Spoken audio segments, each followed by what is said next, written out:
Thank you for all being here. And our aim is to spend some time with Krishna, really. We can do that in various settings, whether we are in a hall or whether we are in a temple. Whether we do it in the form of a traditional Bhagavatam class like Prabhupada used to do, or whether we do it for a seminar, whether we have a cultural presentation. Our one objective is to simply focus on Krishna. Savayana Krishna Padaravindayo. To fix our mind on the lotus feet of Krishna.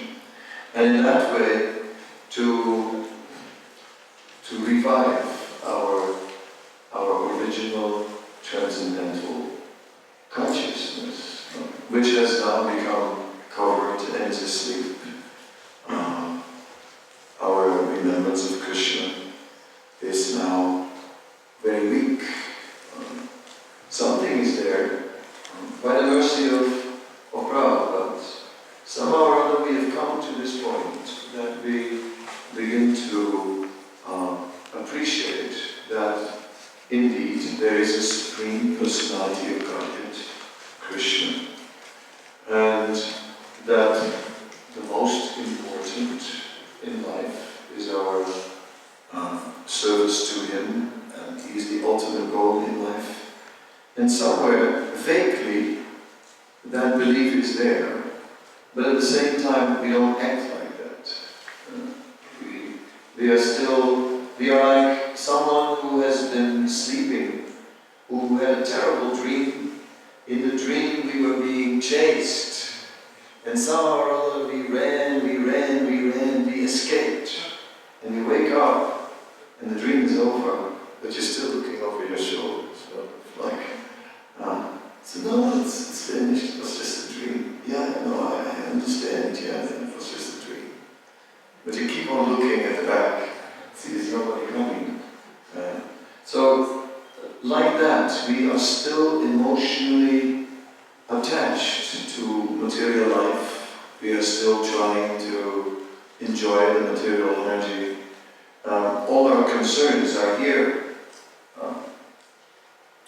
It's just like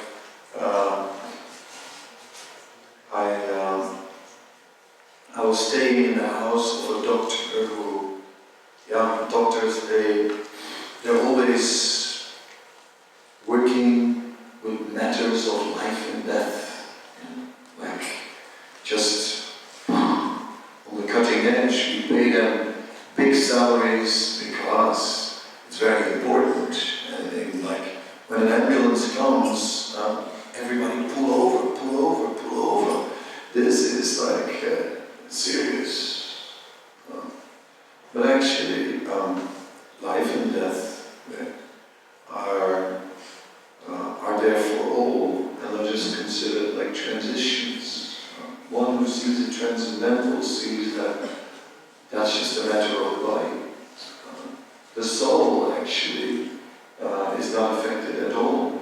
The soul continues to exist even at the time of death, and therefore, really what is important is what happens to the soul, not what happens to our body.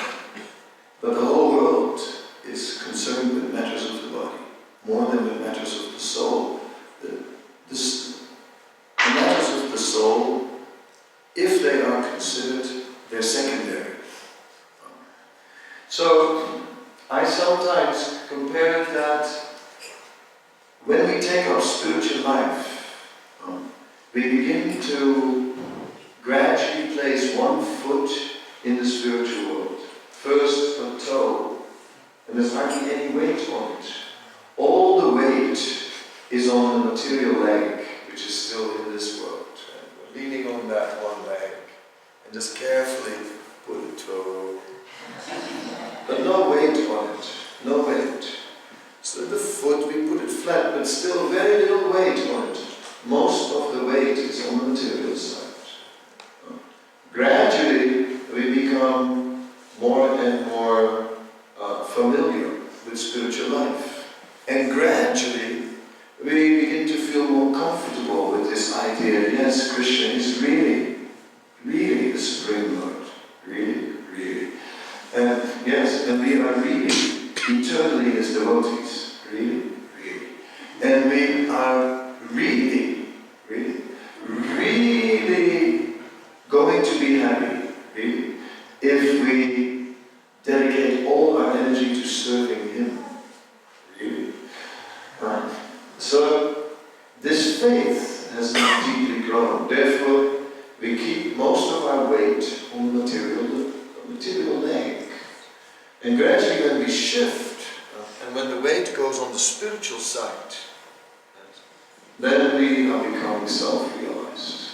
So the self-realized sages, they may be in this world, but all the weight is on the spiritual side.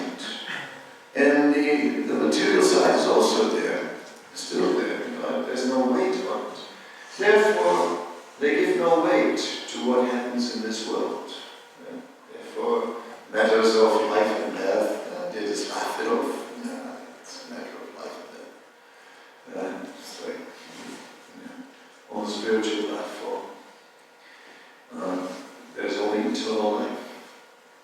So in this way, we are gradually shifting the weight from the material footing to spiritual footing. And well, when we walk into a retreat like this, our minds are kind of not focused, because our minds have so many impressions. This morning was a bit of a rush, wasn't it? And so to get here, to find the place, and and the things you had to take and not forget, and everything you had to arrange, and it was just probably a chaotic start to the day. Not like really the kind of start for a day of meditation. The focus is not at all there. We're here, but we're not here. Just like if we practice asanas in Ashtanga Yoga, then we learn to sit. We learn to sit and meditate, and we learn to first ground ourselves, balance ourselves. Sit straight with the spine, deep in, deep breath in, deep breath out. Ground yourself. So we are doing that with kirtan. Therefore, first there has to be some kirtan to get rid of the spider webs, to get rid of the distraction, to focus the mind, to become a little absorbed. Kirtan does that, gradually absorbs us. This was, of course, very short, but more to come.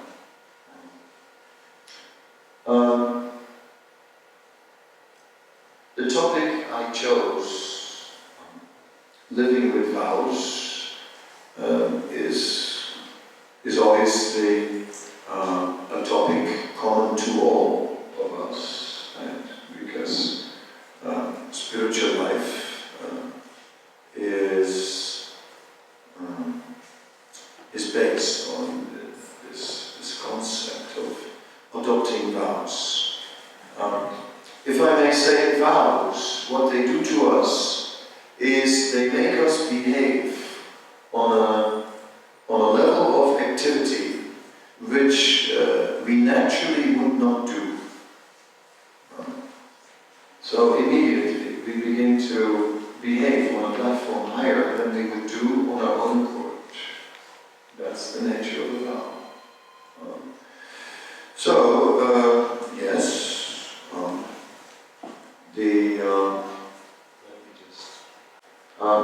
So I have divided up vows in various categories. I have I have come up with some of these categories myself, and some of these categories are taken from other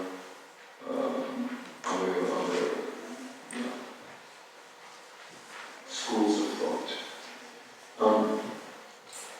I call it the original vow. The original vow to be the servant of Krishna.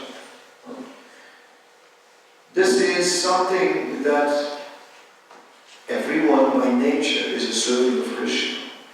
Therefore, everyone by nature is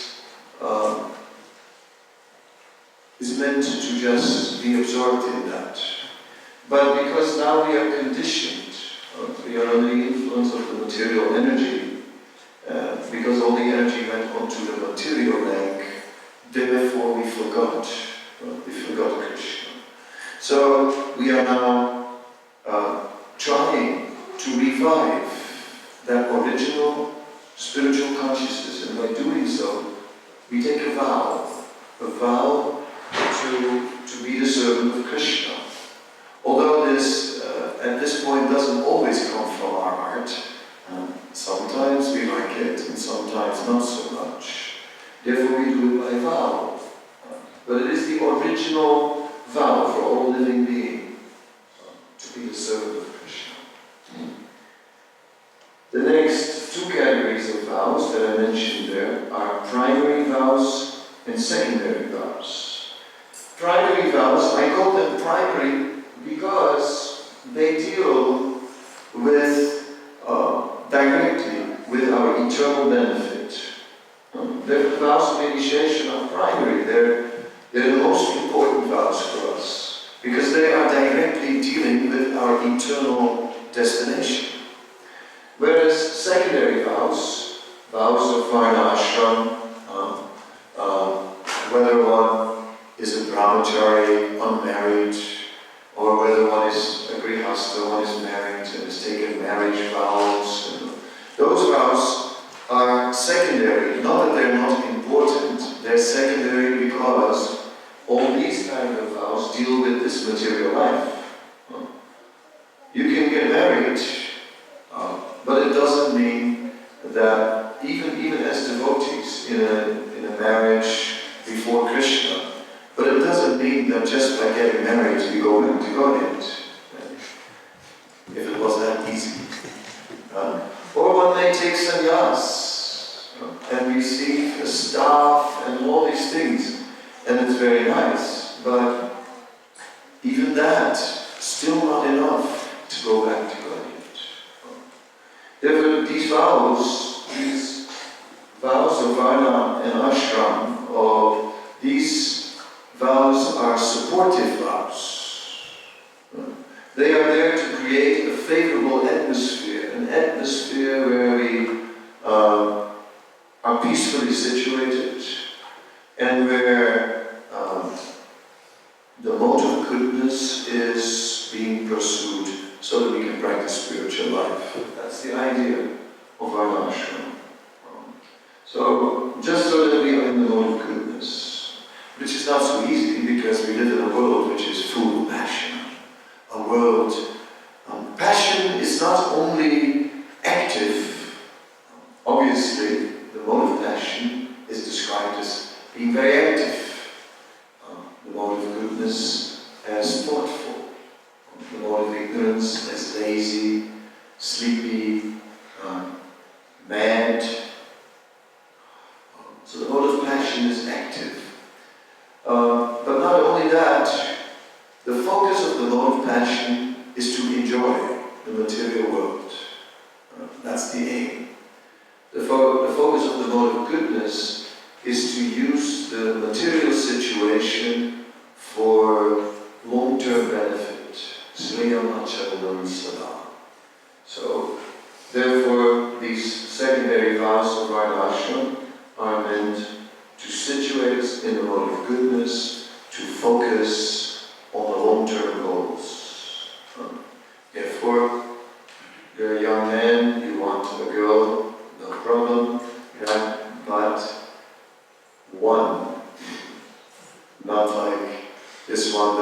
know one, and you have to look after.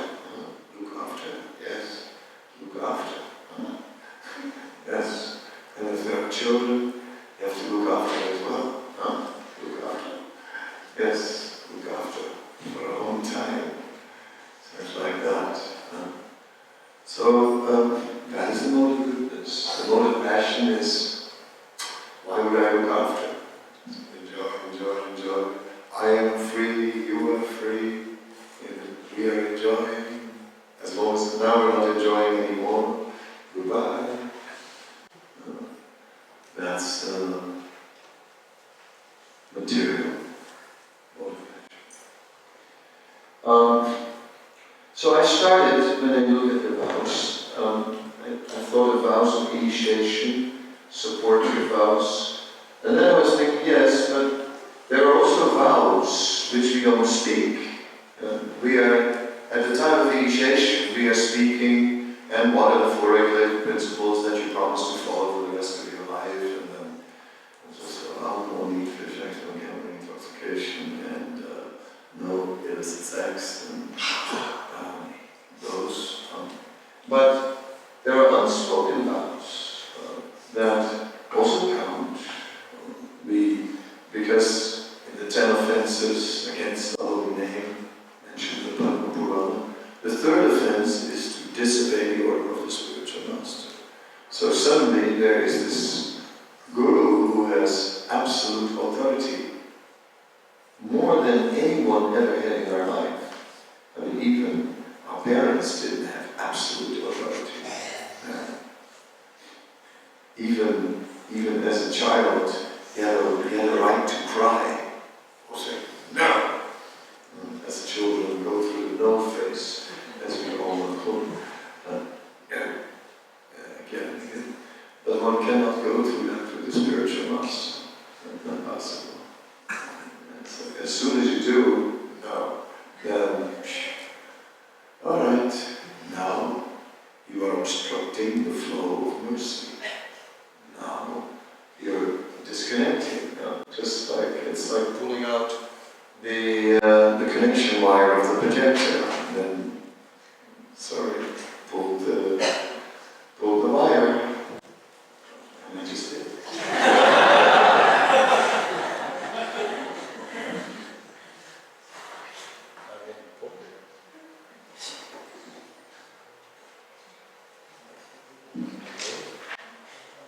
Experience.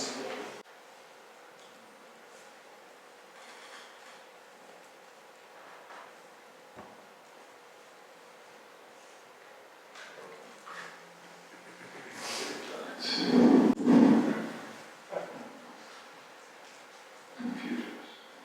Some people make a living out of this. IT. Many people work in IT, and basically it means when computers do this, they need someone to just try all the different tricks. Like I tried a few now. Yeah. So, alright, that was the unspoken vow. So obedience to Guru. Ladies are asked to be chaste. That's okay. It's an ashram vow, but it's there. It's like it's real chastity means only one man for life. Like that's, of course, modern times maybe slightly different, but the principle is there. And in spiritual life, at least when we take up spiritual life, we go back to such values. Because the whole idea is that the relationship between man and woman centers around family life, and that the family as a whole becomes a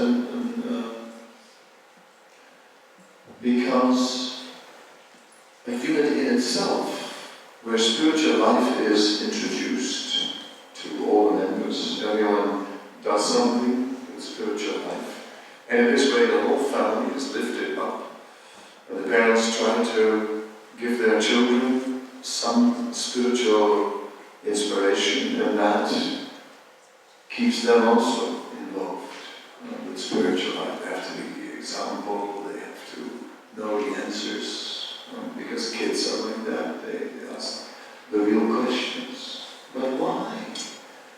Well, I don't know. Never thought about it. So they force us to know more. So then we have many additional vows. We just had the Purushottam Mass, that extra months that comes up in the lunar calendar, to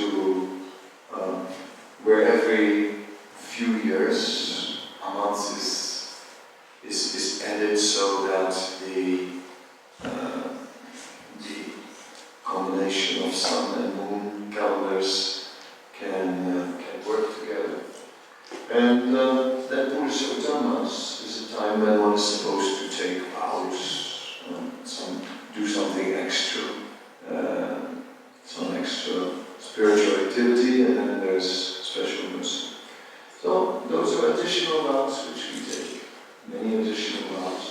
Haridas Thakur and Shiva Bhaktivedanta, they took a vow to chant 1 billion names, and they did that for a period of 10 years to chant 300,000 names. That was the vow. And they kept on chanting the 300,000 names, but quite a vow. 1 billion names. Try, if you can. So there are many additional vows that devotees take. We speak maybe about supportive vows, about vows that we are not voluntarily taking, but that are part of our Vaishnava culture, like Ekadasi, every Ekadasi, then we are fasting from grains and beans. A few years ago I had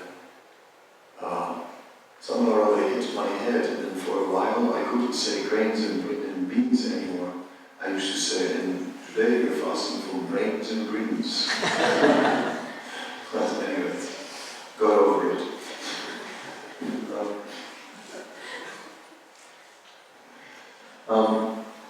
Then the next category is a category of inner vows.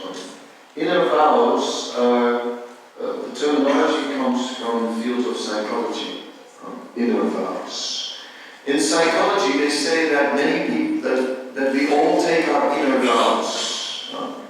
Let's say, for example, well, in my case, my father always wanted to have a big house. So he had a nice house, nothing wrong with it. In fact, we were 3 children, a family with 3 children, and we all the children had their own room. Plus, there was an extra room for guests. So, it seemed big enough, really. But he wanted a bigger house. It was a big thing for him. So then, when he got the bigger house, then anyone who would come would get a tour of the house, as if it was a museum. We take you around, we go, and here is the Italian marble wall, and that table is from 1683. There is an inscription on the bottom side.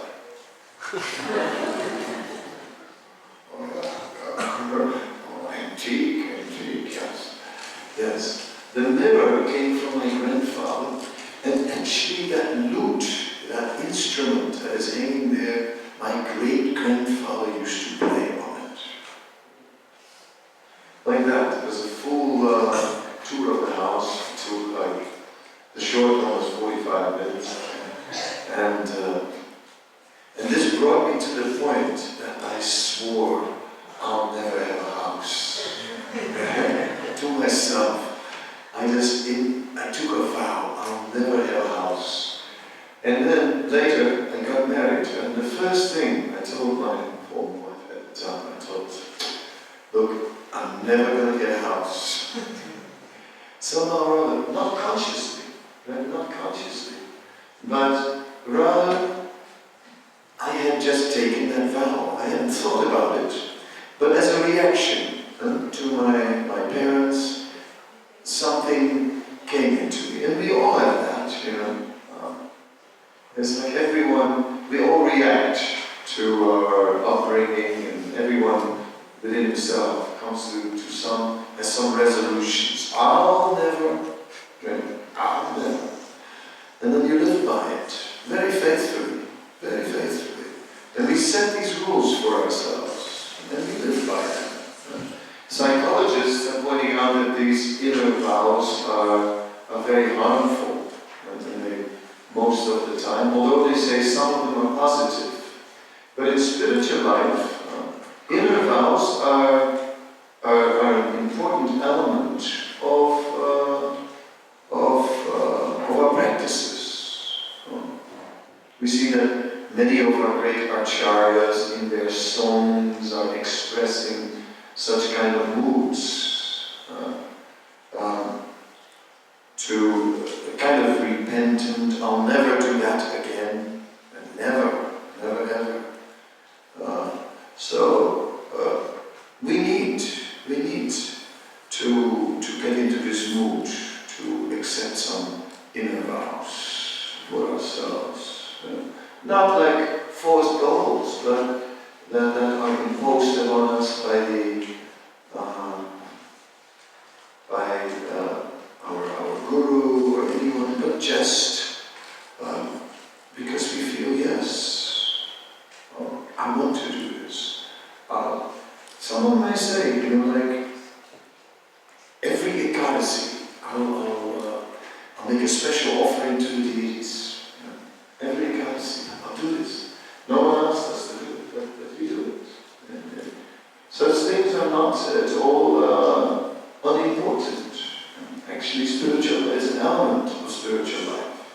So the inner vows are very much part of the structure of our spiritual life. Finally, I made a category, I called it common vows, and basically referring to any commitment that you make is in a sense a vow. As soon as you say, yeah, I'll do that, you know, like today, you know, like, hey Manga Chaitanya rang me up, and yesterday, and said, so, when will you come? When will you come? And you should be there by 10:15, right? Okay, vow, you know, yes, I'll be there. I said, yes, don't worry, I'll be there. And, well, I was, and fingers crossed. So, like that, we make all these commitments, and we live by them. So that's also vows, in a way. No difference. So life is actually full of vows. That is my point. And everyone lives by all kinds of vows that we are just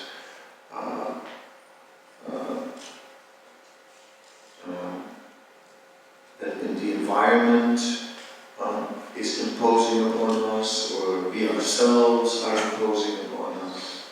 And in this way, life is just full of these, we're bound, very much bound like that. That's why I felt living with vows is a very important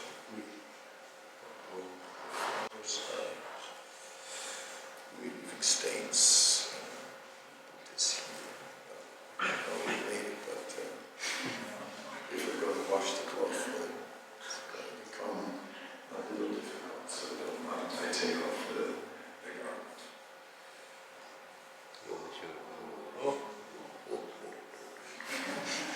Somebody's going to have fun.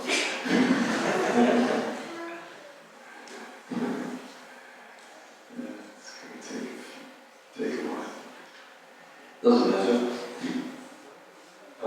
So anyway, this slide is sort of, you could say, the foundation of our discussion. Just a moment. I will, in the next few days, discuss something about these various categories and go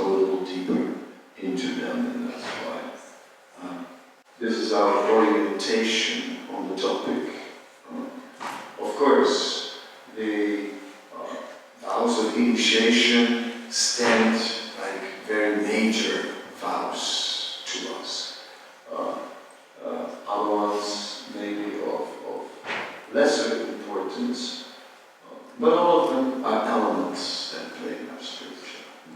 Okay, so some questions and comments. In the unspoken vows, you mentioned 2 ashrams. In the unspoken vows, I mentioned that in 2 ashrams, in the 4 ashrams, there are 2 ashrams where we take formal vows, namely the marriage, Grihastha ashram, marriage vows, and sannyas vows. They are formally taken. But the brahmachari vows are not formally taken, nor is the vanaprastha vow formally taken. So these vows are kind of not spoken, they're not spoken. And one adopts that on his own, it's not formalized. Therefore, it's also more difficult. Because it's like the brahmachari wears the same color saffron as the sannyasi.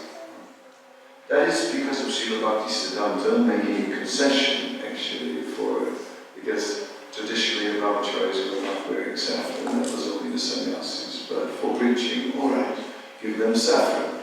But there is a difference, because for the brahmachari, the back door is open. You lock the front door. Very reserved with ladies, but the back door is open. So some might come in. Sannyasis say, break up the back door. There is no more back door. Front door locked, back door bricked up, finished. Done. All holes plugged up. So it's different. Anyone else have another question?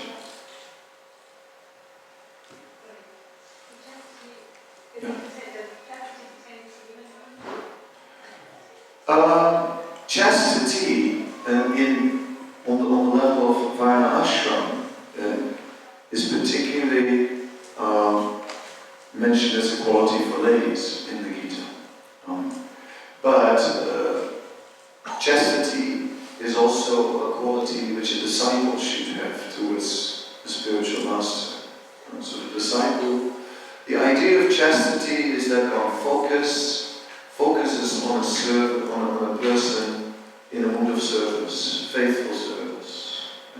So the Vedic scriptures are recommending that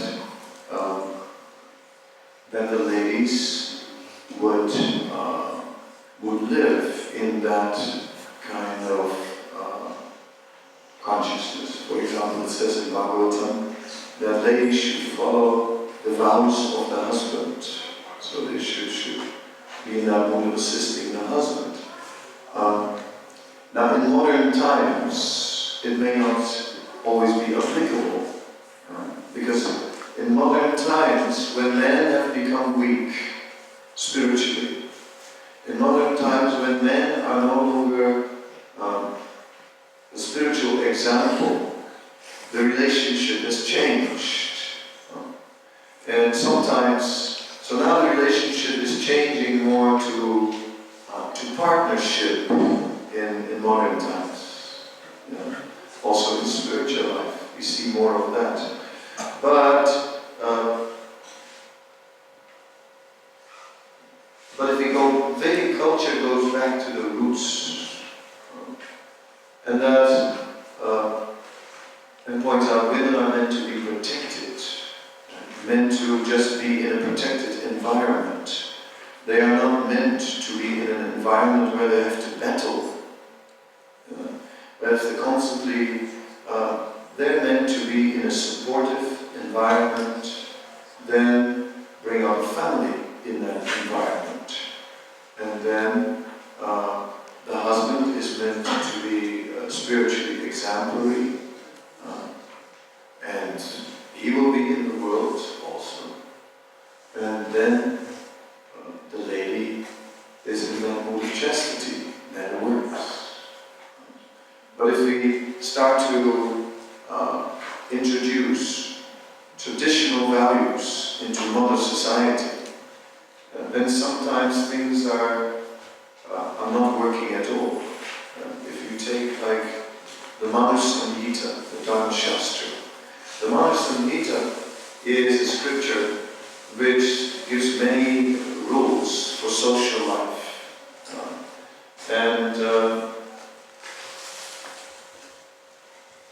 If we would implement the Manu Samhita externally, without first having the proper spiritual consciousness, then we would have a very rigid society, and we would all punish ourselves with unlimited rules. And society would become harsh. Everyone would feel like they would be punished constantly by a very rigid structure. This is more or less what happened in India, when gradually the spiritual substance, the standards of spiritual life went down, and only the external structure remained, and then very rigidly applied. Everything, this rule, that rule, rule. But what is the meaning of the rule? What is the spirit of the rule? What is the love behind the rule? Because it must all lead to love of God and loving relationships between devotees.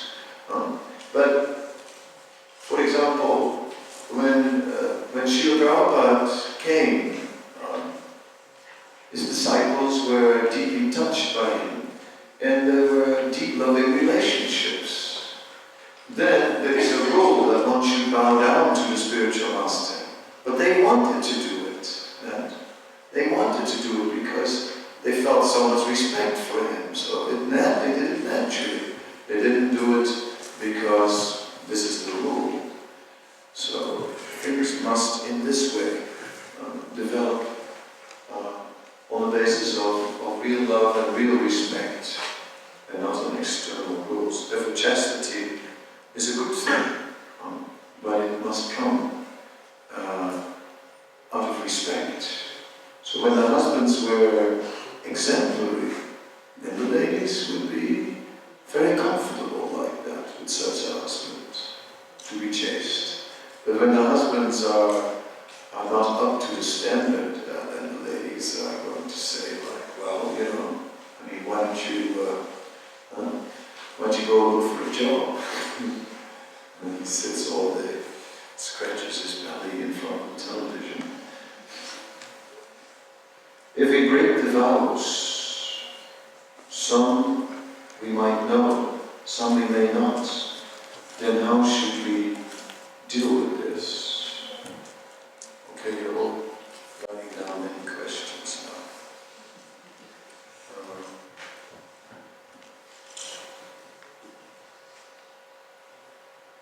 I think it's a little early to deal with all this. If it's all right, I'll keep them. I'm going to keep them for a little later, because what will happen is we will cover these topics, and if I stick to the system that I set up, then I'll do it more thoroughly, and I'll just do it. But I will not forget them at all. They're here.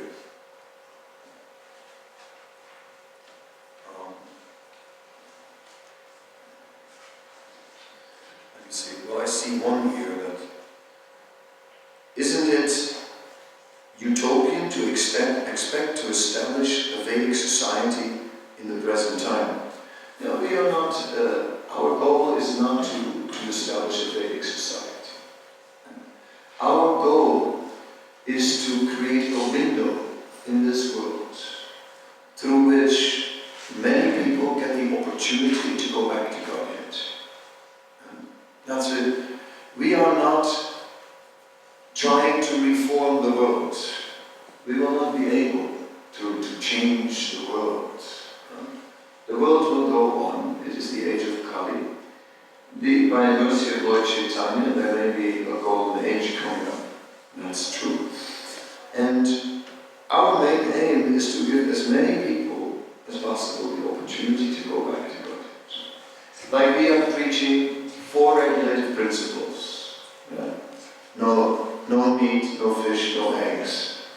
maybe that is something that could be instituted on a large scale.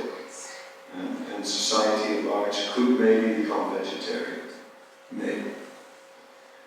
If we would, or we could limit it severely by, if we would have the government and close down the slaughterhouses and so on. Or no intoxication. It's going to be tough. Not going to be easy at all. To try and say the whole country dry, not a drop of alcohol anymore. Nothing. People will start brewing it at home. And so on. Under clandestine breweries have to be closed down. Or, the other things, the plants that they grow. Someone will have some plants growing, but the questions keep on coming in. And it's all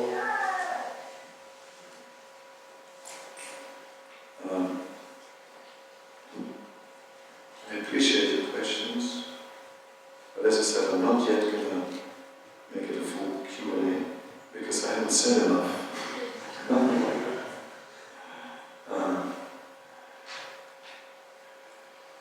It's like I just sort of said A, and people say, "But why about D and this F?" People didn't say anything about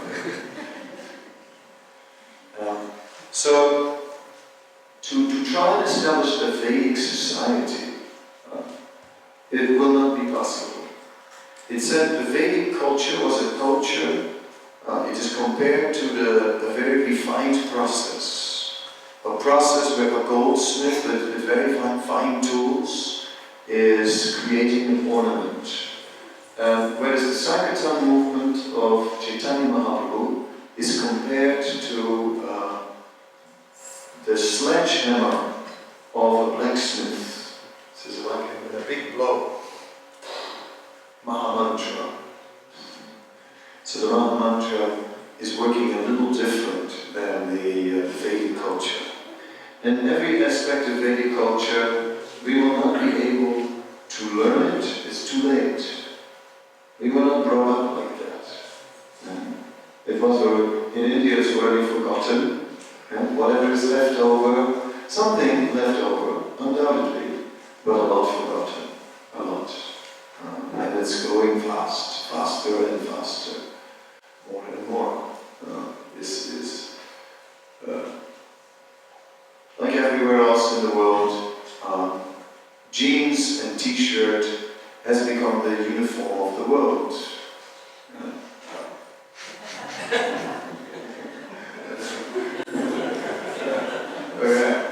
Jeans and t-shirt. Now it doesn't matter where you go. You can go to Japan, and guess what they're wearing? Jeans and t-shirt. They're wearing Afghanistan? Sure enough. You're right. South America, anywhere in the world, one uniform now. Jeans, t-shirts. Anybody in jeans and t-shirts here? Right here.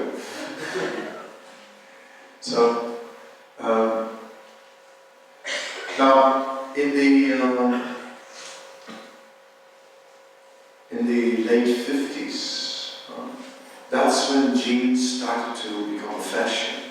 And I'm that old that I remember. I shave all the grey hairs and then look young, but the truth is, I was there. And like we used to wear grey pants with a crease, the office type. And then we rebelled, and the jeans came in. And it was only the very fashionable people wearing such things, jeans, no one else. Only us. Our parents were like upset about it and so on. We loved it. Because of that, we liked it a lot. And so that was an act of rebellion. And it was, prior to that, it was labor's clothing, really. Those blue jeans were like, it was work gear. Right. And that's what it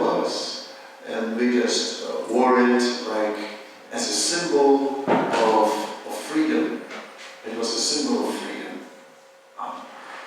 Now, free time. We are not wearing the office clothes, we're just wearing free time clothes. And then, because we are free, we're not bound by all these rules. And the t-shirt also free. Then, so these clothes were a symbol of freedom. Then, and then the hippies went to India, and they were wearing the levis, right? And the jeans. And every hippie knew, take some extra jeans to India, because the Indians, they pay a fortune for it, and it will pay for your trip. Seriously, hippies will carry jeans to India to sell them. I never did, but I know many. I'm not a businessman, but the business hippies, they would carry jeans and sell them in India for a big price, because in those days you couldn't buy any jeans in India. In 1970, there were no jeans in India. The only jeans were those ones that were carried in by foreigners and sold in the black market. No. That's how it was, yeah? Seriously. So now, of course, India also wears jeans and shirts. They don't know what's behind it. The culture of freedom, the culture of breaking the taboos, the culture of giving up the rules. That's what these clothes stand for. And that's, and women wear it, and nothing under it, and everything shows, and that fits with free sex, which also is part of that same culture. Yeah. So actually it's a uniform of a culture that represents a lifestyle that doesn't follow any rules. And now gradually the whole world is putting on that uniform without realizing what's behind it. Whereas obviously this dress, the one with the many stains on it, this dress is this kind of dress is part of a different culture. A sari is part of a different culture. It is part of a culture that lives with, where sexuality, for one thing, is meant to be expressed in a protected environment. So certain parts of the bodies are covered and not so openly displayed. Like in the modern culture, which is based on free relationships.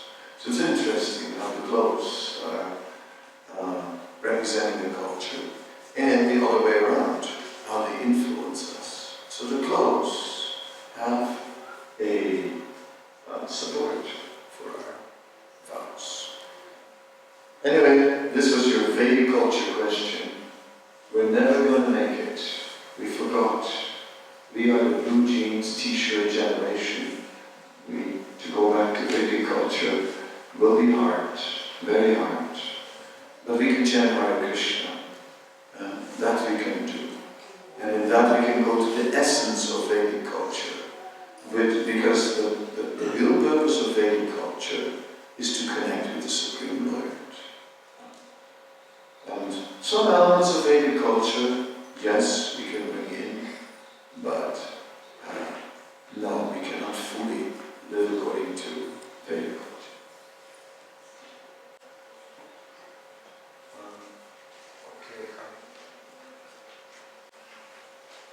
I wanted to, before I go down into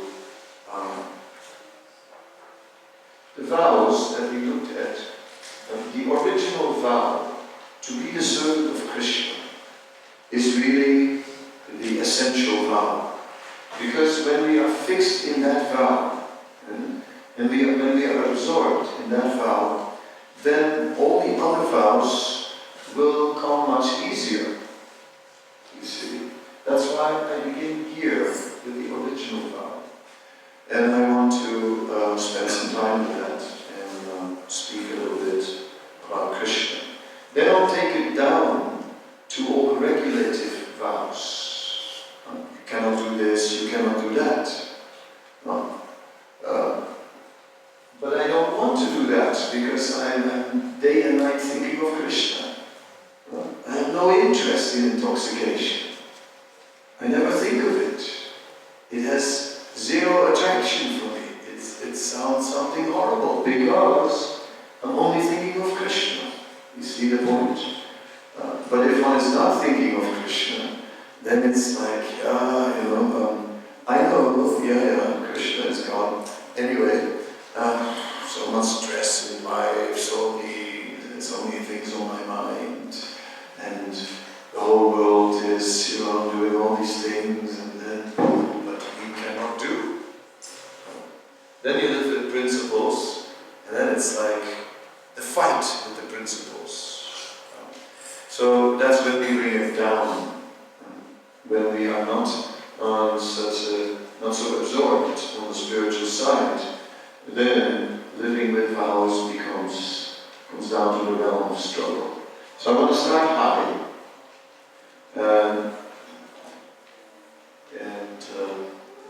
and just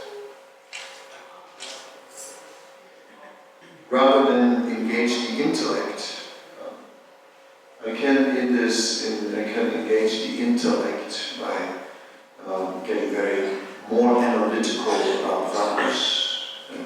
But rather than doing that, I wanted to start devotional. And then we can come down to an intellectual platform. And then we can come down to practical things we can do like that. Just like so. We'll stay a little bit with Krishna. So first of all, we are always thinking of our spiritual master. Because our spiritual master is the direct representative of Krishna. And he is carrying Krishna with him. So to fix the mind at the lotus feet of Krishna means simply to turn to our spiritual master and to try and invest in the relationship with our spiritual master.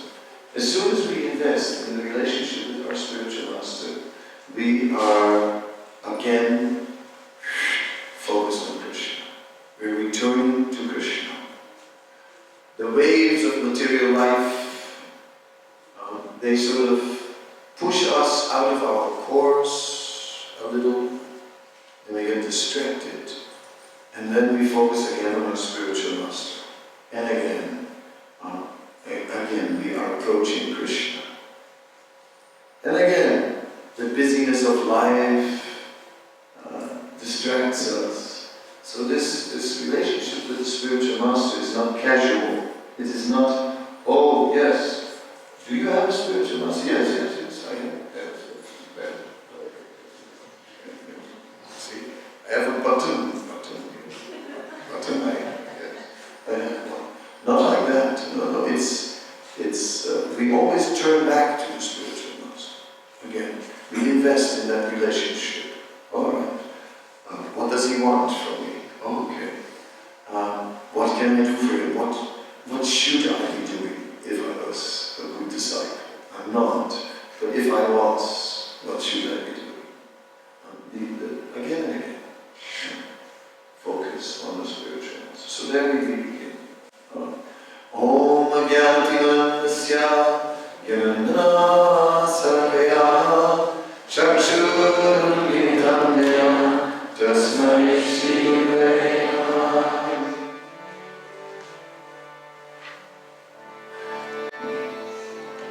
Shri Chaitanya Manavisham Sthapitam Yena Bhutale Swami Prabhupada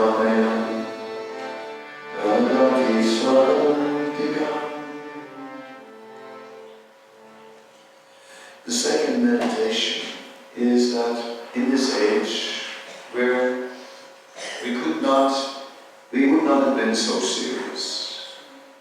We would not have been serious about spiritual life to a degree that we would have made it a priority. Later on in my slide presentation there is a quote from a scholar who says that in modern times spirituality or religion becomes like an addendum in a person's life, an add-on, something extra, not the main thing. And that's what happened.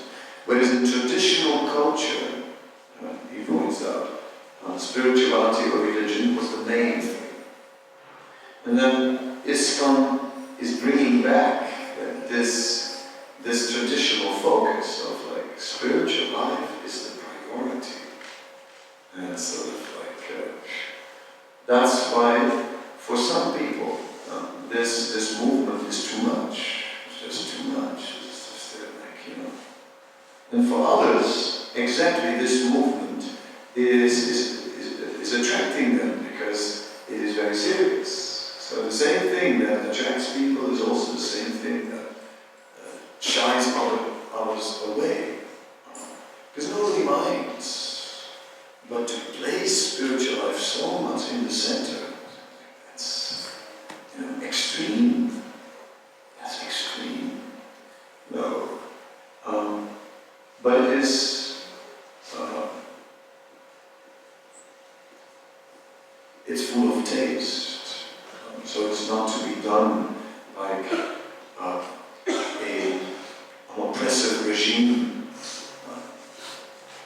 the rules of a religion. No, it's the inspiration. So Chaitanya Mahaprabhu is that person who brings the focus back, the central focus to Krishna, but now not with duty but with taste. Because some duty follows the taste, but taste is in the foreground. That is the unique feature. May Lord Chaitanya, whose shoulders are like a lion's, whose smiling cheeks are the sweetest of all things, whose bodily displays various wonderful symptoms of ecstatic love of Krishna, whose features are as splendid as the whirl of a blossoming golden lotus flower, and who is Sri Radha and Krishna joined in a single form, protect you all. When he saw new rain clouds, he was reminded of Lord Krishna and became like a madman with love for him. When he saw a peacock feather, he became agitated, and when he saw a ganja bracelet, he trembled. Ganja is not referring to the substance that they smoke. In India, ganja is the word for marijuana. It is another type of flower which has reddish berries, right? And gunja or ganja mala is like made of little reddish berries that Krishna wears in mala.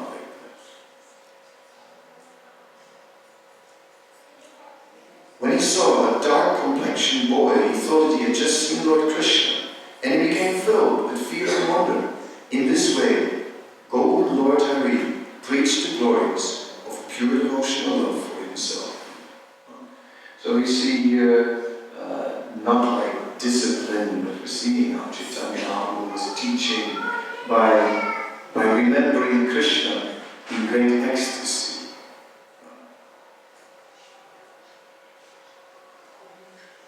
Creating great tidal waves in the ocean of mercy, splendidly dressed in wonderful saffron garments, as glorious as the sunrise, and glowing with the nectar of pure love of Krishna, may the wonderful and handsome moon of Lord Chaitanya, which has risen from the milk ocean of Sachi's womb, enter the sky of your heart.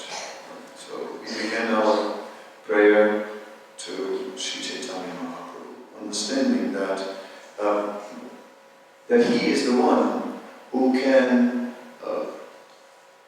bring new life to spirituality. spirituality, which died out in the whole world because it was based on a heavy regime of rules, follow this or burn, sinful reactions will come, and people became tired and said, we cannot do it anymore. But now revived, now with new taste, with taste. It's pleasurable. God is no longer, religion is no longer a punishment. No, it is a festival. That is Chaitanya Mahaprabhu. In Japan, the Zen Buddhists, they have one principle. They are very strongly against multitasking, which is like not modern at all. Right? Multitasking is the most normal thing in the world. Right? That's how we live. And they are strongly speaking out against it and pointing out that do one thing and do it right. And actually, it makes sense. Also in Krishna consciousness.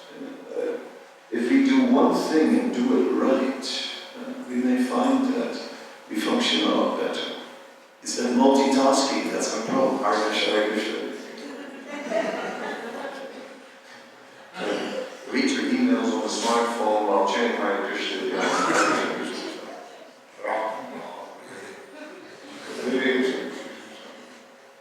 Send an SMS. So we'll just read a little bit from the Nectar of Devotion. Another instance of Krishna's feeling of obligation is stated in connection with his dealings with Jambavan. When the Lord was present as Lord Ramachandra, Jambavan, the great king of the monkeys, rendered very faithful service to him. When the Lord again appeared as Lord Krishna, he married Jambavan's daughter and paid him all the respect that is usually given to superiors. Any honest person is obliged to his friend if some service has been rendered unto him. Since Krishna is the supreme honest personality, how can he forget an obligation to his servitor? So I like this because it shows that Krishna has a heart. Krishna has a heart, and Krishna appreciates the service that is rendered to him and reciprocates with it. When someone does something for Krishna, Krishna feels obliged. So that makes him quite human. It's like Radharani is, of course, of a golden complexion. And this is a free artist conception. And she is the greatest servant of Krishna. And we just celebrate Radhastami. So, in this way, we're appreciating Krishna a little bit.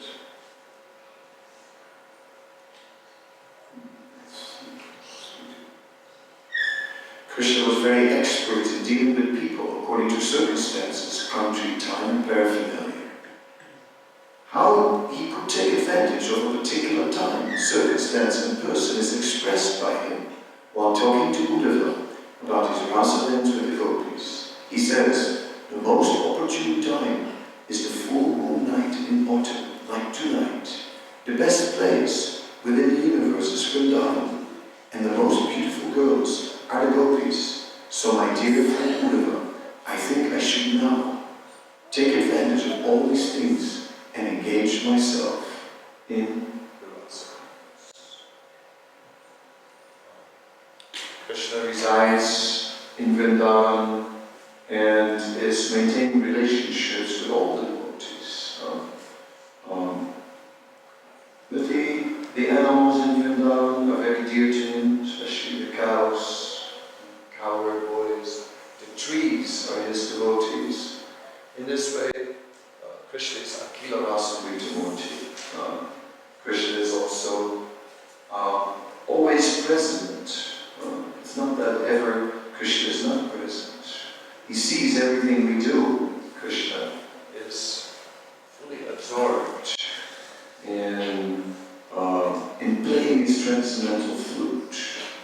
which is hypnotizing, just like a peacock with its feathers can hypnotize. Peacocks, they dance when it's the time for mating, and then the male is moving these feathers in various ways. The female becomes hypnotized by the moving of the tail. That's the dance. Krishna also is in that way capturing his devotees. Krishna expanded himself in the last lands. Each gopi had a desire to dance with Krishna, and Krishna took a form where there was one between each two gopis, and each of them thought that he was dancing with them alone.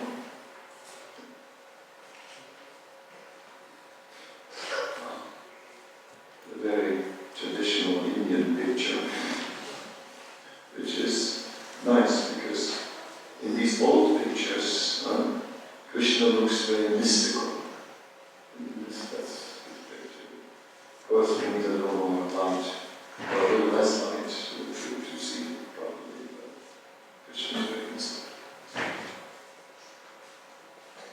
This is the deity of Govinda in France, in Miowera in France. And this deity is very unusual in the sense that Krishna here is leaning his head very much to the side.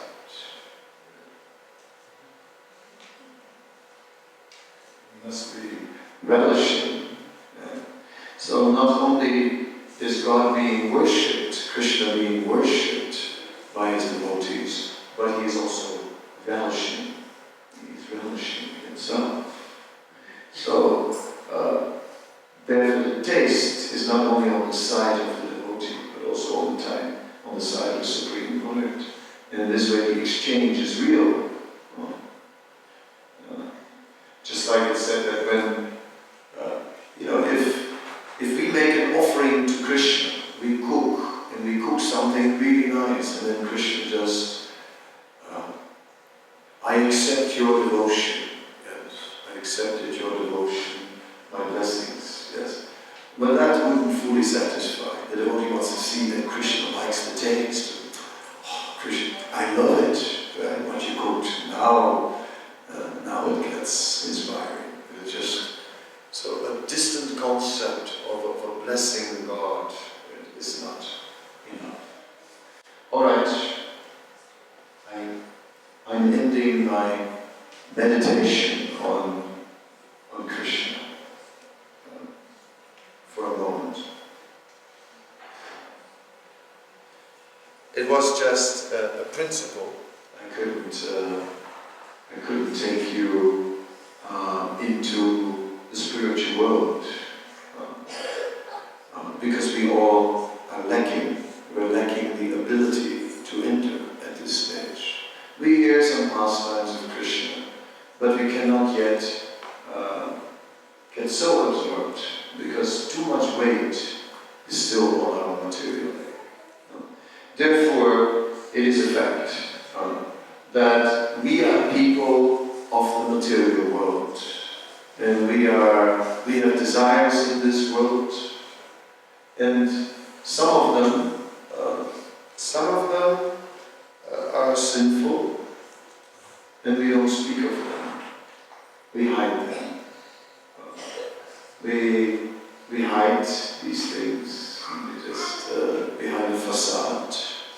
So part of us, we live behind a facade, and we are protected by society, by a layer of culture. Like when I was a child, I used to see how my parents were acting, and how politeness was coming in the picture, and I thought it was very interesting. Because let us say someone would come to the house that was not really so desired, and that person would come. And then when they come to the door, they would say, oh, how nice that you came. Oh, what a surprise! And you could see the thought bubble. I hope they're not staying too long. Oh, do come in. Yes. Would you like to have a seat? And sure enough, I'd like to have a seat, and once they're sitting down, they're not going to get up easy. Would you like a drink? They definitely want a drink, and other things else. So, the double reality that's called politeness in the world, right, is simply a way to regulate us towards more civilized behavior. Because if we would just, if you have no culture, if you have someone who has no culture, says anything, right? What are you doing here? Yeah. Get off it, yeah. Impersonating, Right. There was a time when, to maintain the temple, we used to sell paintings door to door. And I remember I'd come to these commission houses. Some lady opposite the door. What do you want? Showing around some paint. Jack! Yeah, Jack, there's some bloke at the door who flogging paintings. You want any? Nah, tell him to get lost. Alright, no mate, get lost, he's not interested. Okay. Less culture, but on the other hand, less culture than, yes, your nation is welcome. Yes, of course, I'm very interested, but unfortunately, I just don't have any time today, but some other time will be very nice. That's the cultural brush off. So it sounds, in a way, that bluntness has something fresh. That's the freshness of Australia, right? Is that it's all not so wrapped up in culture. Like in India, we opened up a preaching center some years ago with started a temple with some Australian devotees in Jaipur. And it was interesting because Jaipur is not a very cultural place. So people in Jaipur, when they meet each other, yes, they acting on according to etiquette, right? Etiquette, yes. And then the Australians are just, when people come for the Sunday feast, they would just slap them on the shoulder. Hey, how you going?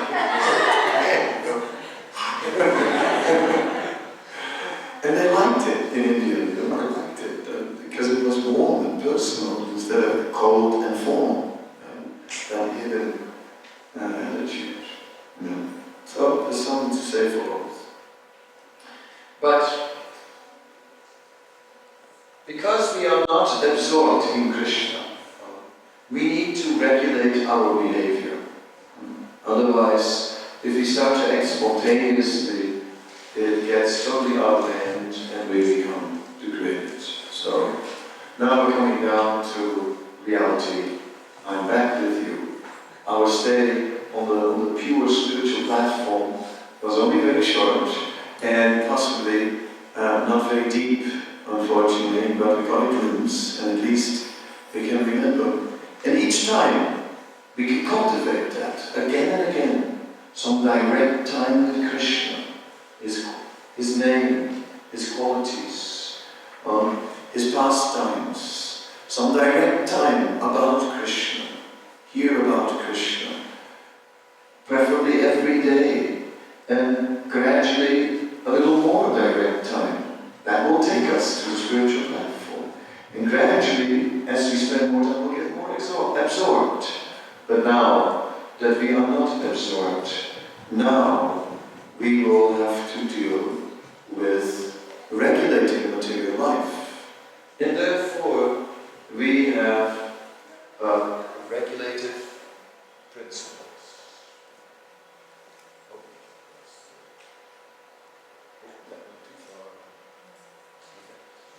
Yeah, that's kind of readable.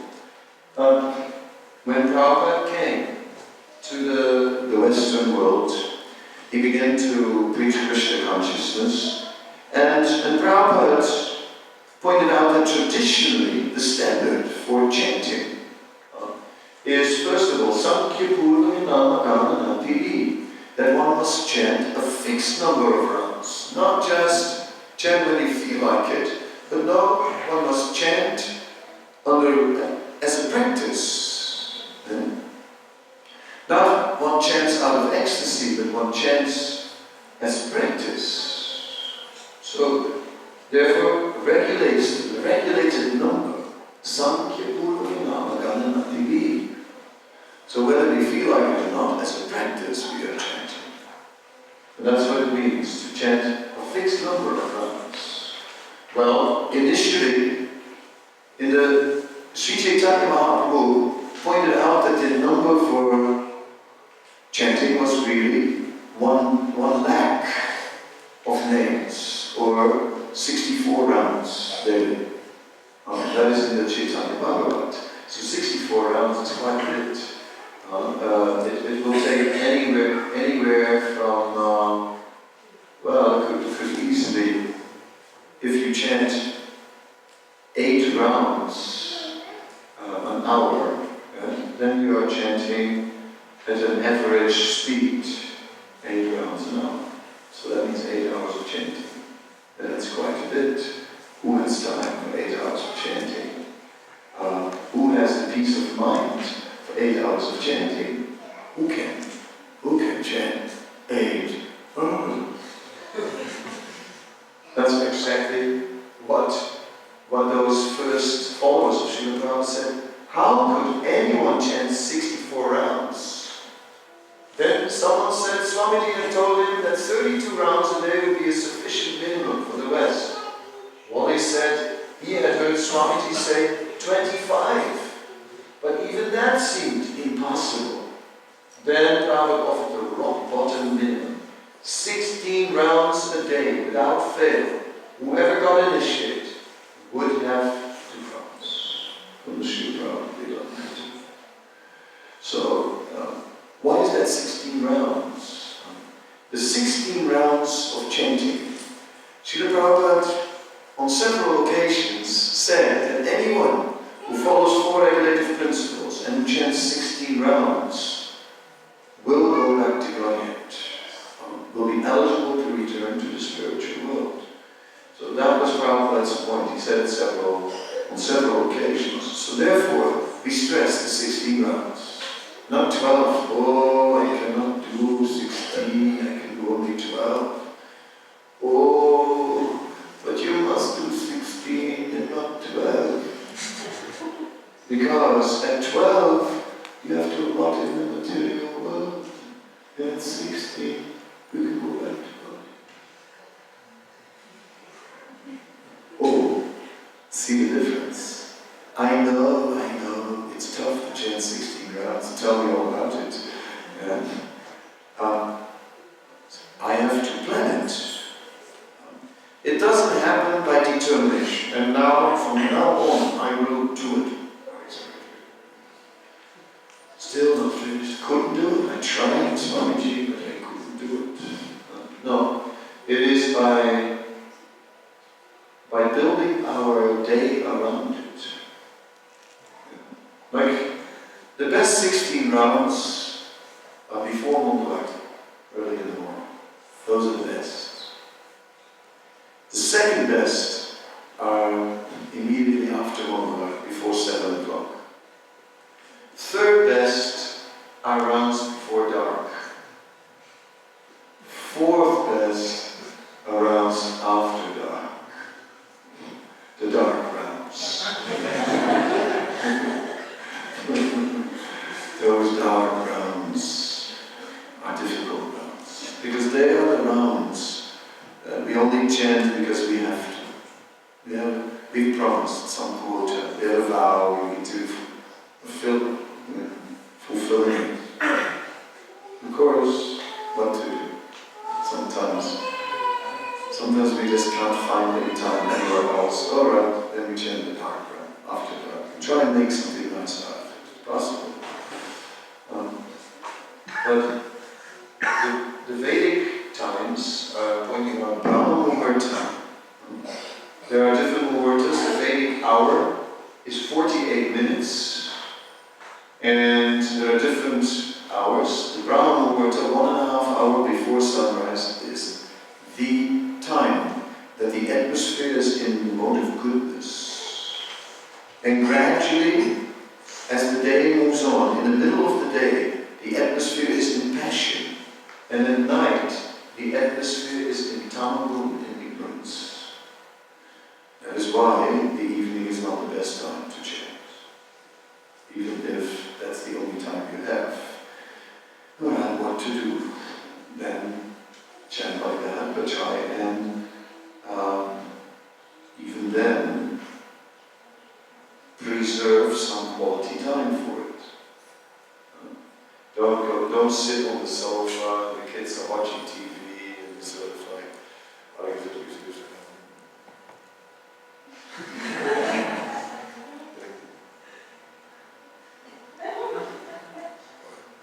playing a game of Mario or something.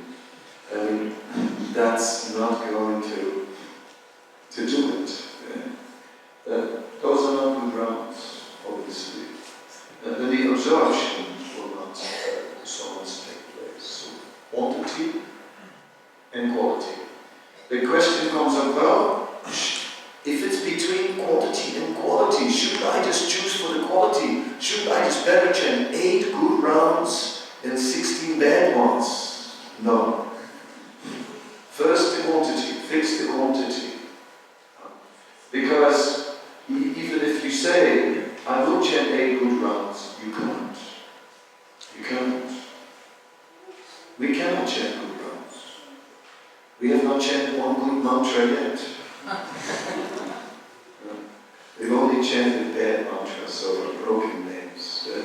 It's like first fix the quantity, and then as a practice, build up to a quantity until we're there, and minimum 16, and work on quality.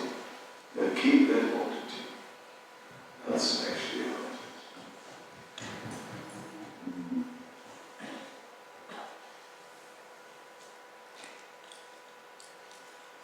Yeah, about this chanting, one important thing I wanted to say from Jiva Goswami. There is Sanskrit also on the board, I won't read it. But it says, in Kali Yuga, if another anga of bhakti is performed, it must be accompanied by Harinam Sankirtan. So we can do so many things in devotion to Krishna, but Harinam Sankirtan is really the most important. That is really what is said. Whatever we do must be accompanied by Harinam Sankirtan to make it complete. Otherwise it will not be complete. So some people, oh, so much service, very nice, but Harinam Sankirtan must be there. It must be there. So these are some key principles that I wanted to give you. And so this is the chanting, which is the standard for initiation. And initiation means the beginning. To initiate means to begin something. To begin our journey back to the spiritual world. That is initiation. So when we take initiation, then we are on the straight path back to God. And of course the other vows. Srila Prabhupada came up with these 4 regulative principles. He was asking us no meat, fish or eggs, no gambling, no intoxication, and no illicit sex. And so sometimes the question is asked, where is this mentioned? In which scripture is this mentioned? Because it's not really happening in other traditions. So what scripture did he get this from? So then we can see here, from Srimad Bhagavatam, the verse is on the board, is just referring to the time when Kali personified, the deity of this age of materialism, entered the kingdom of Maharaj Pariksit.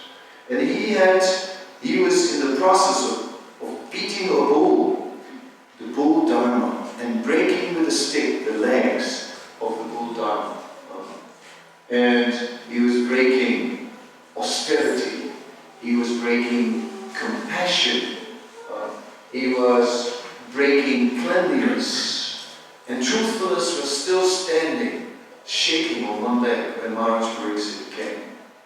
So it is said that then Maharaj Pariksit came next to the bull dharma, his sword in his hand, and said, all right, what's going on here? Who did this? Kali still stood there with the stick in his hand.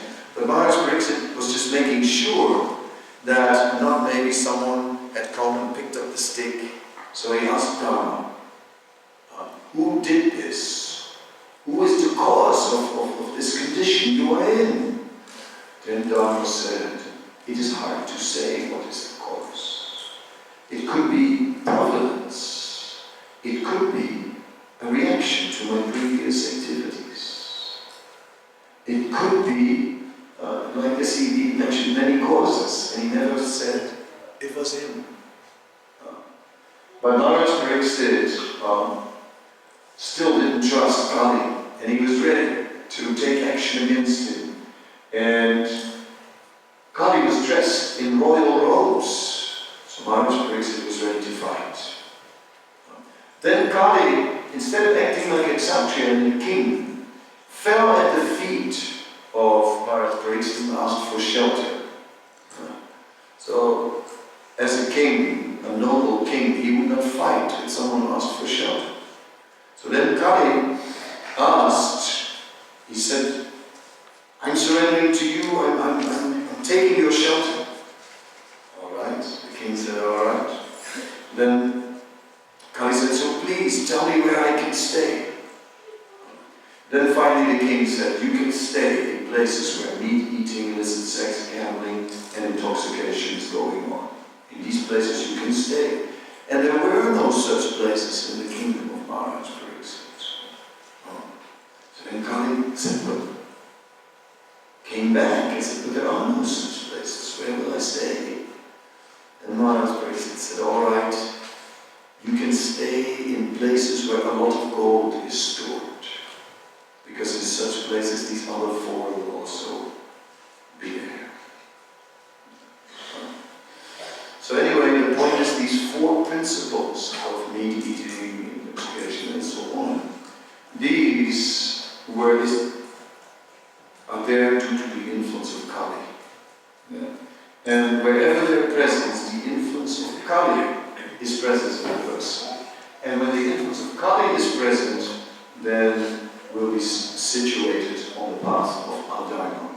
So based on that, Srila Prabhupada formulated four regulative principles. He said, to free us from the influence of Kali, the influence that pulls us down to Adharma. Therefore, these four regulative principles. We see it in the whole world. You saw the whole trend, like, in the Western world, in the 60s, there was a very famous band named Beatles, and they were looking for enlightenment. But immediately there was another band called the Rolling Stones, and they were more on the dark side. They were like,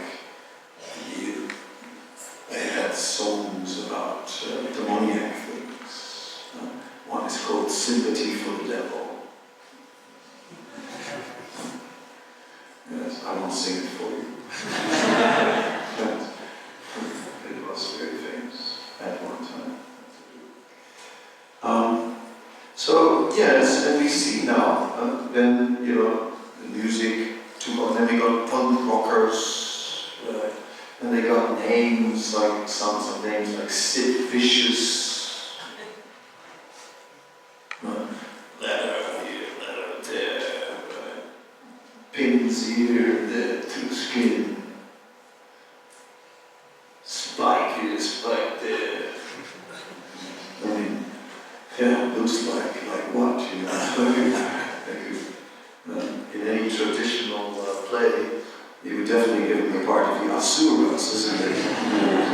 I mean, if you, of the demons, what else would they play? Yeah.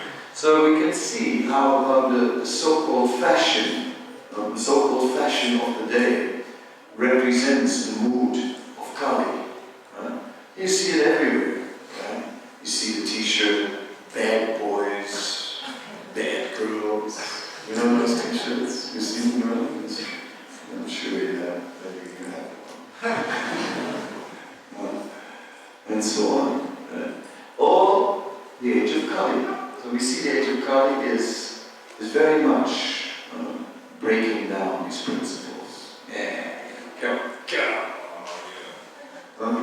I also saw an article in the Times of India, like speaking about someone who had a tiffin, and in there was vegetarian. My God, vegetarian, no. It's got like the poor guy, he's only having his tiffin, what's inside. Oh my God, cauliflower sabji.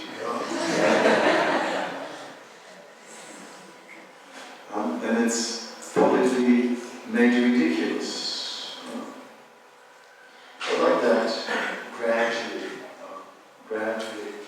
standards are going down. So these four regulated principles that Prabhupada formulated in that way, they have good roots in the scriptures. They make a lot of sense. And Prabhupada just formalized it, so it's really clear and it become like a promise. So almost like a contract, there's no way out, and you have to say it. And what are the four regulated principles that you will follow for the rest of your life, and then you have to say it in front of the deity, in front of everyone, so that it's a promise.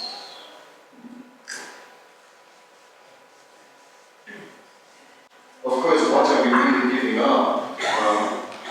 We're just the things that are given up are the thorns. The camel is chewing thorns.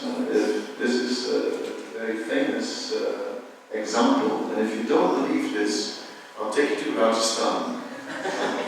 And I have seen actually many times the camel, like chewing on thorn bushes.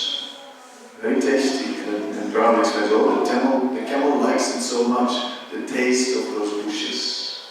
Such a nice taste. But actually he's tasting his own blood. So, what are we giving up? The thorns of material life. These regulated principles. We're giving up those things that will bring us misery. Okay. I skipped one.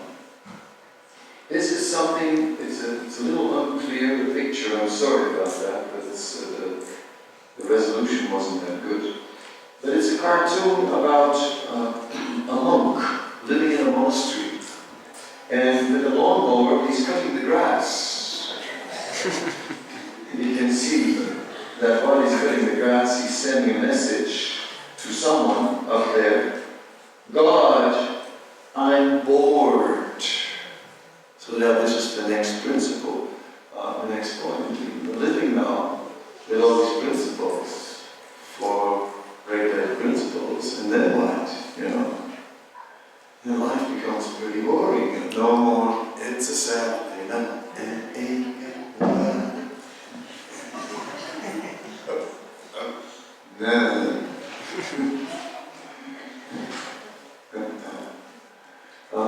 no, it's just a life of prayer, a life of sense control, a life of eating properly. God. Sometimes, as they say in Australia, you want to pig out.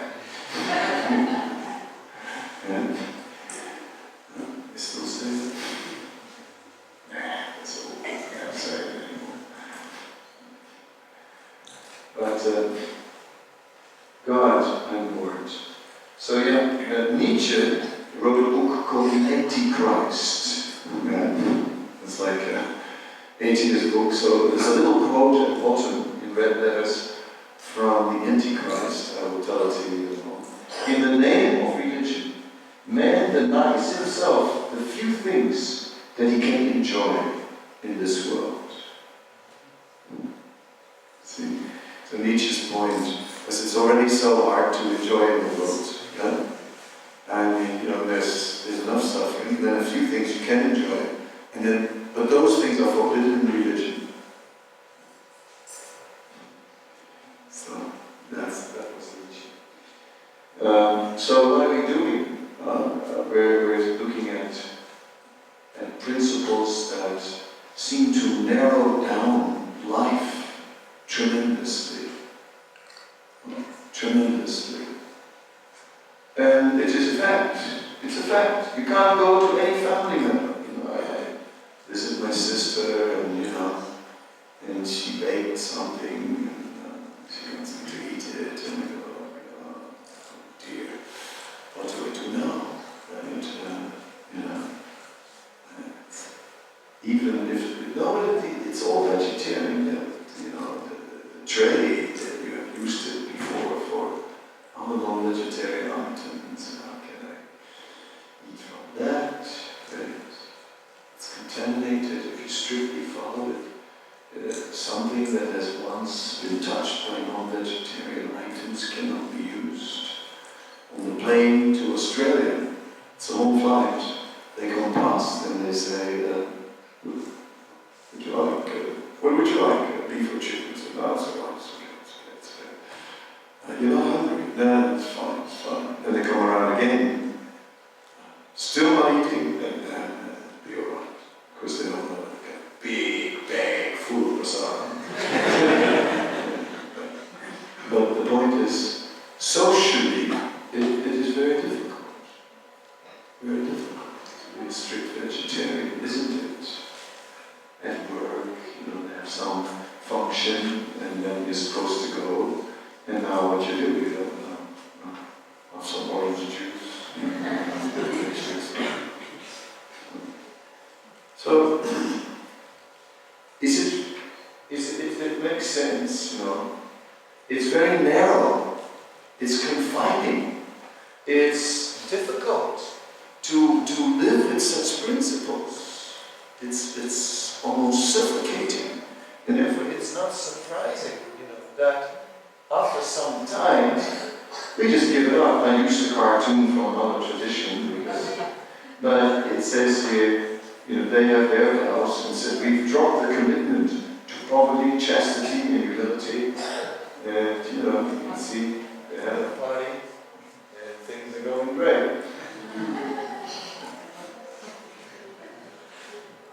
So that is the situation. And India is not doing that much better. These are statistics of 6 years old, and so I'm sure the numbers have changed quite a bit in the last 6 years. But it said Brahmins 55% who are still vegetarian, general public 31%. That's quite, for a country like India, 31% is a low number actually. That means meat eating is rampant now in India. In 1970, in India, every railway station had still a vegetarian canteen and a non-veg, right? And they had separate kitchens, completely separate. Then later they were next to each other and had one kitchen. Yeah. So gradually went down, and now it's like these things are slowly becoming part of the past. That now we own the modern things. There's vegetarian still there. And a lot of men are vegetarian at home.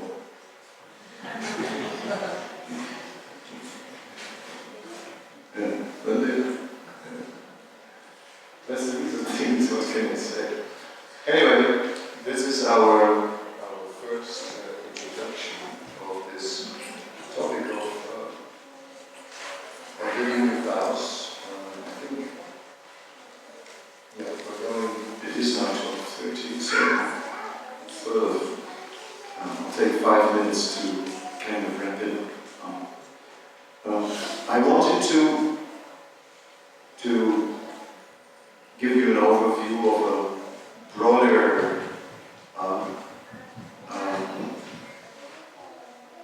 perspective of how we're living with vows, and I want to show you that our real vow is to be Krishna conscious, and that when we are Krishna conscious, then automatically all sinful activities disappear, and then all these regulative principles will come automatically. But then I wanted to show you that when we're not Krishna conscious, then we are full of material desires. But then we live with the 4 regulative principles and 16 vows, and then suddenly it seems very narrow. It seems like, and it begins to feel sometimes like a shoe that is a little bit tight. And you can't, and at first you put it on, it's alright, but after a while, it gets more and more difficult, and you really feel like, I've got to take them off, at least for a while. I've got to take these principles off, at least for a while, just to relax a little bit. So this is very common. This is very common, and that's why questions come up here from you. But it said, if we break the vows, then how should we deal with this? So that comes up. Because it seems very narrow, and isn't this like a very rigid lifestyle? It is, if we are not absorbed in Krishna. So, with that food for thought, I thought we can get ready for a lunch break. And then take it, pick up the thread later on. And 3:15 we'll have another session with our house and see where it will take us. Thank you very much, and hope that it has sparked of some interest in you so far. And maybe now it's like a boat that's taking off, you know. In the beginning you're slowly paddling away from the shore, and then you're catching the bigger waves once you're out there. So if you think, oh well, it's not what I expected, then don't worry, there's still more coming.